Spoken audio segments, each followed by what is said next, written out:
मित्रांनो, तुमचं एका नवीन व्हिडिओमध्ये स्वागत आहे. मित्रांनो, काल आपण एका व्हिडिओमध्ये सांगितलं होतं बकासूर उद्या पळणार म्हणजे पळणारच. आणि मित्रांनो, आज होत असलेल्या श्री दत्त जयंतीनिमित्त पिंपरे खुर्द थोपटेवाडी येथे भव्य दिव्य अशा ओपन मैदानामध्ये आपल्या सगळ्यांचा लाडका मोहिल शेठ धुमाळ सुसगाव यांचा द्वादशम हिंदकेसरी बकासूर मित्रांनो गट क्रमांक 23मध्ये सुपरफास्ट असा गट पास झालेला आहे मित्रांनो. आणि आज मित्रांनो आपल्या देवाचा पैरा होता मित्रांनो राणासोबत.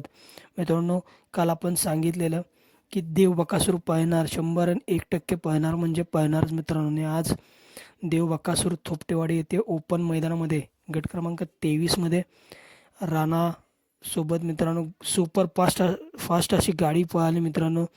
गाडीचं निर्विवाद असं वर्चस्व बघायला मिळाला आणि गाडी गट पास झाली मित्रांनो आणि सेमीसाठी पात्र झाली मित्रांनो. टॉपचं स्पीड लागलेलं देव बकासूरचं मित्रांनो या मैदानामध्ये. आता मित्रांनो या मैदानानंतर देव बकासूर डायरेक्ट मित्रांनो आपल्याला पुसेगावच्या हिंदकेसरी मैदानामध्ये पळताना दिसेल.